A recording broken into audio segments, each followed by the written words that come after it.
Scalp psoriasis में flaking, redness और inflammation से बढ़कर एक प्रॉब्लम होती है हेयर फॉल। अब ये हो तो गया है, कुछ नहीं कर सकते, बट जब हो गया है तो इसको कैसे हमें कंट्रोल करना है और होने से रोकना है और इसको ठीक करना है, उसके बारे में आज हम बात करेंगे। और कुछ टिप्स मैं ऐसी बताऊंगी जिससे आपकी ड्राइनेस, इन्फ्लेमेशन, रेडनेस कंट्रोल होगी और साथ साथ हेयर फॉल भी कंट्रोल होगा। नमस्कार, मैं डॉक्टर मेघा चतुर्वेदी आज आपके स्कैल्प सोरासिस के लिए कुछ टिप्स या ट्रीटमेंट लेकर आई हूँ, जिससे जो परेशानी है, जो बहुत इरिटेट कर रहा है और आपको कई बार शेव भी कराने पड़ जाते हैं अपने बाल, उस प्रॉब्लम तक आपकी प्रॉब्लम ना बढ़े और स्टार्टिंग फेज में ही हम इसको कंट्रोल कर ले। अभी आपको कुछ बातों का ध्यान रखना है। सबसे बड़ा पहले तो यही प्रश्न है कि क्या अगर स्कैल्प सोरासिस हो रहा है तो हम ऑयलिंग करें या ना करें। तो आप ऑयलिंग कर सकते हैं और बेटर है कि आप मेडिकेटेड ऑयल यूज़ करें। मेडिकेटेड ऑयल जैसे हमारा सोरिया ऑयल है या फिर और भी कोई मेडिकेटेड ऑयल है जिसका ट्रीटमेंट आप ले रहे हैं वो भी आप यूज़ कर सकते हैं, या फिर नारियल तेल में कपूर मिला के यूज़ कर सकते हैं। उससे फ्लेकिंग कम होगी, ड्राइनेस कम होगी और इचिंग को वो कंट्रोल करेगा। तो जब इचिंग कम होगी तो ऑब्वियसली आप डैमेज कम करेंगे अपनी स्कैल्प की हेल्थ को, स्कैल्प को, और हेयर फॉल फिर रिड्यूस होगा। अब अगर बात करें कि ऑयलिंग आपको हफ्ते में कितनी बार करनी है, तो आप ऑल्टरनेटिवली ऑयलिंग कर सकते हैं। वीक में एटलीस्ट 2 से 3 बार ऑयलिंग ज़रूर करें पैचेस पे। ऐसा कुछ भी नहीं है कि ऑयलिंग से सोरासिस बढ़ जाएगा या फ्लेकिंग बढ़ जाएगी, नहीं। जितना आप उसको नरिश करके रखोगे उतनी ही ड्राइनेस आपकी कंट्रोल होगी, उतनी ही फ्लेकिंग आपकी कम होगी और आपका हेयर फॉल भी कम होगा। अब बात आती है शैम्पू की। पहले तो आपको जो शैम्पू प्रेफरेंस देनी है वो पैराबेन फ्री और सल्फेट फ्री देनी है और स्टेरॉइड फ्री देनी है, क्योंकि जब तक आप स्टेरॉइड यूज़ कर रहे हैं अपने बालों में शैम्पू की फॉर्म में, तब तक वो कंट्रोल रखेगा। जैसे ही आप छोड़ेंगे आपकी तकलीफ बढ़ के शुरू हो जाएगी। और steroid obviously long term use के लिए वैसे भी नहीं बने होते, शॉर्ट टर्म यूज़ होता है और वो आपके बालों की क्वालिटी को बिल्कुल डैमेज कर देते हैं, आपके स्कैल्प को डैमेज कर देते हैं। तो ऐसे शैम्पूज़ आपको अवॉइड करने हैं।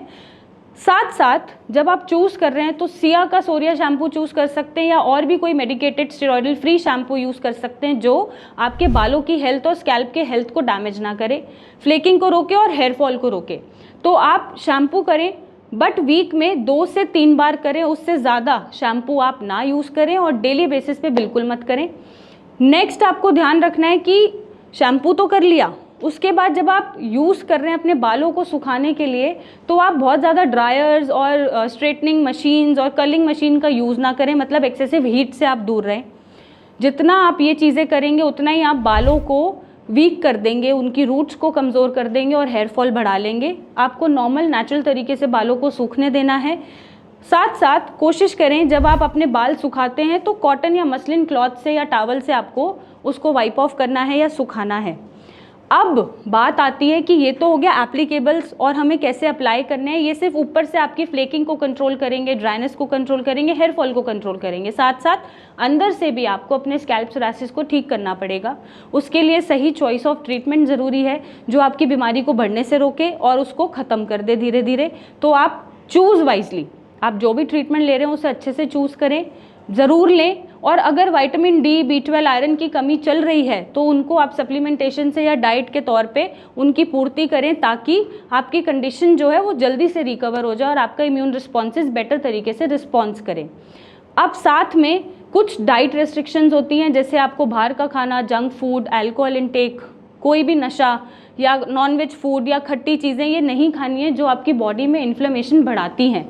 तो उन चीज़ों को आप स्ट्रिक्टली फॉलो करके अवॉइड करें। आप ऐसा कुछ भी इनटेक ना करें जो आपकी बीमारी बढ़ा दे। एंड एट द एंड कोई भी स्ट्रेस ना लें, क्योंकि सोरासिस अपने आप में ही एक स्ट्रेसफुल बीमारी है और स्ट्रेस लेने से कोई भी दवाई इसको ठीक नहीं करती है, उल्टा रिलैप्स ही करती है या बढ़ाती है। तो आप एकदम भूल जाएं कि आप सोरासिस के पेशेंट हैं। अब बस चीज़ें फॉलो करें। जितना आप बीमारी को भुला देंगे उतना जल्दी ये आपका पीछा छोड़ देगी। तो आपको यहाँ से खाली रहना है और कुछ फिजिकल वर्कआउट ऐड करना है ताकि आपका मेटाबॉलिज्म अच्छे से चलता रहे। इन चीज़ों को फॉलो करके आप अपने स्कैल्प सोरासिस को ठीक कर सकते हैं। और अगर नहीं कर पा रहे हैं तो नीचे दिए गए नंबर पे मुझसे बात करें, मेरी टीम से मिलने आए और इसका एक सही इलाज पाएँ। Thank you and take care.